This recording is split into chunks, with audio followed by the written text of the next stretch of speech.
The Lighthouse is the highly anticipated sophomore effort from director Robert Eggers that brought us The Witch, which is a very split film in the horror community with, a good amount of people saying that they think it's a masterpiece and another good amount of people who thinks it's boring, overrated, pretentious nonsense.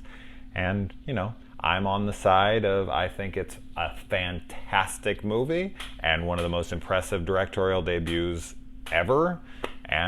But I get where people are coming from when they're not big fans of it. If it's not your style, it's not your style. So much like his first film, this is going to split audiences yet again. This is not the typical film that you're gonna get when it comes to wide release films. But A24 is one of the very rare companies that actually tries to push,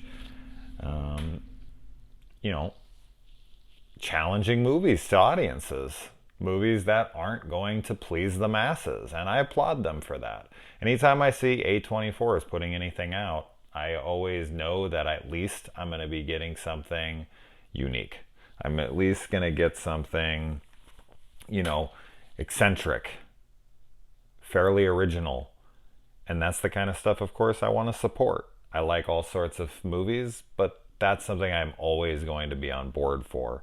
And this definitely brought that. This is a extremely unorthodox type of film, especially nowadays, being in black and white, being in that aspect ratio where it's just like a little box in the center of the screen, up on the big screen. I mean, there's huge black spots on both sides of it because Robert Eggers, he's an authentic guy. That's kind of his shtick. If you saw The Witch, you know what's his style. He likes to make things as authentic as possible. And so he used equipment from the 1920s and the 30s. And, we get a very interesting and unique look to this film. Now, this is about two men that take over for a lighthouse on an island. And they are there to service this lighthouse for a month. And at the time, when the time is up, they get to go home. But of course, while they're there, the isolation starts to set in, and we get some kind of a fever dream, cabin fever type of film with powerhouse performances by Willem Dafoe and Robert Pattinson. Now, Robert Pattinson is an actor that, of course, got panned by most people because of his involvement with Twilight.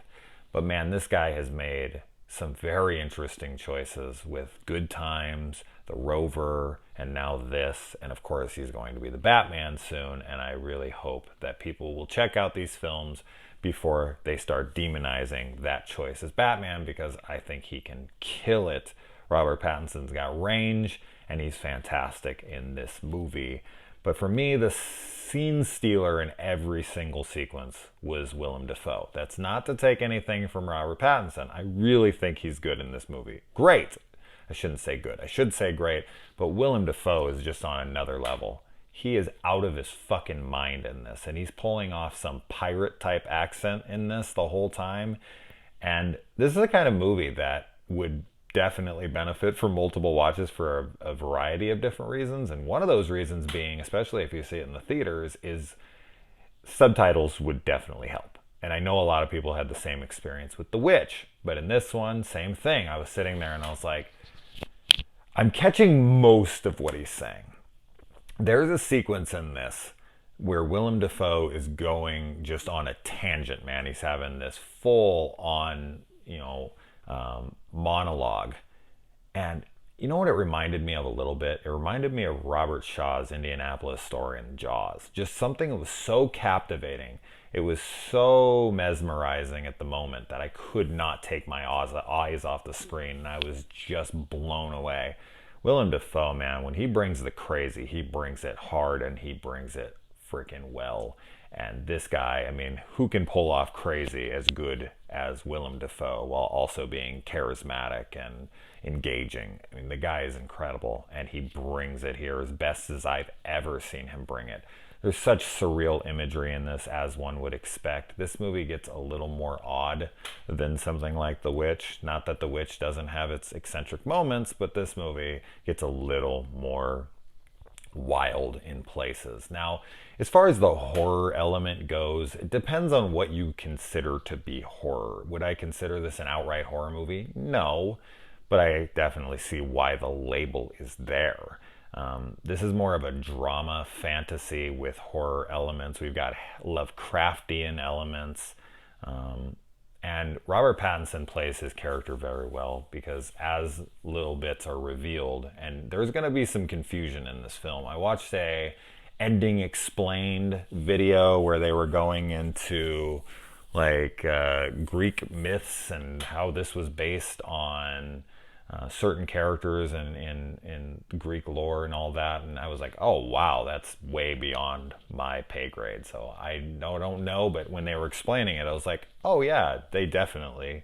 I shouldn't say definitely. They possibly were correct in their assertions there, but I thought that was very interesting, and it'd be something I'd like to look into more. This is going to be one of those things where lots of stuff is ambiguous. Lots of stuff is open for interpretation. Lots of stuff is going to be questioned because, as one would expect with something like this, with two guys alone, those are the only two characters in this entire film, really. We get a couple other people, but most of them are just like, I don't even think you ever see their faces. And then there's a mermaid, which I don't even think she has a line, and if she does, I'm not remembering it at the moment. But Pattinson plays it so well because throughout the whole film, we're questioning what reality is, and that's the kind of film I always am engaged with because, sanity to me is the scariest thing, and how easily it could break. And what you're witnessing on screen, you never know if it's realistic or if it's really happening, or is it in someone's head? Is anything of what you're seeing real? Can you trust literally anything? And you don't know. And Pattinson and Willem, of course, play that perfectly. And the over sexual tension of Pattinson's character is very well done throughout. You'll see what I'm talking about there. This is not going to be for everybody. There was a lot of uncomfortable laughing in my theater. There was definitely, my whole theater was completely packed. And usually when a film ends, everyone gets up and leaves. But when I was the only person who got up and left. Everyone else was in the theater was still sitting there as the credits were rolling, and they were just dumbfounded by what they had just seen. Everyone was just kind of looking around at each other like they'd just woken up from some kind of a daze. They were just like, the fuck did I just watch? And that's the feeling I had as well. Like, okay, what the fuck did I just watch? But in a good way, where I wanted to sit out in my car for a minute and kind of analyze what I had seen. And overall, man, I think this movie delivered on everything that I would have wanted it to. This is exactly the kind of film I expected it to be. Just knowing Robert Eggers' previous work, and the trailers gave me a pretty good idea of the atmosphere and, kind of the confusion that would happen within the film, and all of those were delivered on and more. I just thought this was a fantastic movie. Eggers knocks it out of the park again. I think this guy has a long career in film, making, kind of pushing the envelope, doing his own thing, creating his own brand. He's going to have his own style. We already kind of, I think he's taking on some Viking movie next, which how highly realistic that shit's going to be. So I really look forward to that. I hope people are going to check this out, but just know what kind of movie you're getting yourself into. Takes a while to get going. Once shit starts getting nutty, it does continue to keep getting crazy, but the film is never really overly fast-paced. The plot is very thin, there really isn't one. There's just two guys that are on an island taking care of a lighthouse.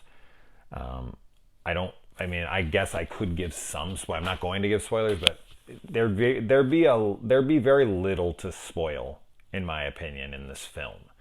It's just more of the experience is what you're going for.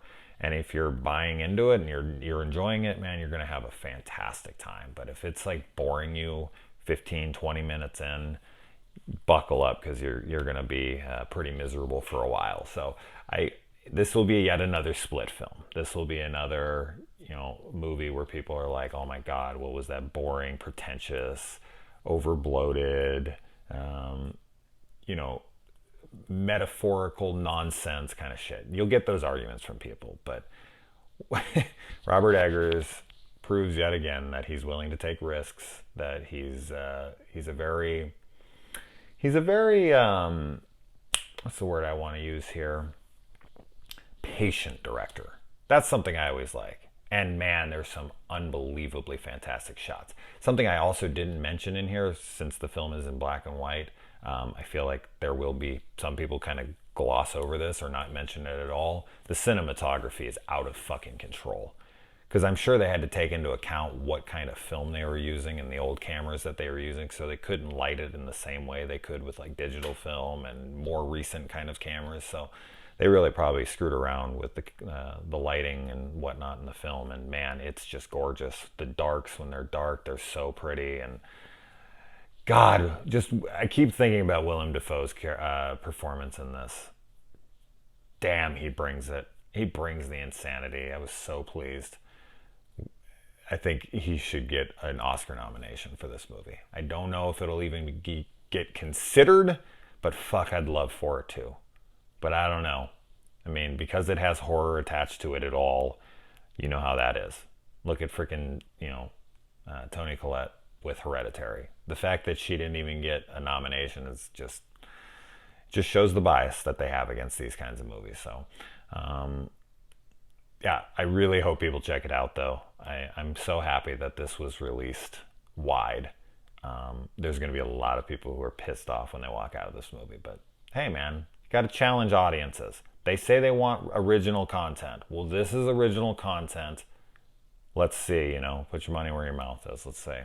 So let me know what you guys think of it. I'm curious to see what the split is. I'm going to guess it's going to be pretty 50-50. So we'll see. Let me know. Adios.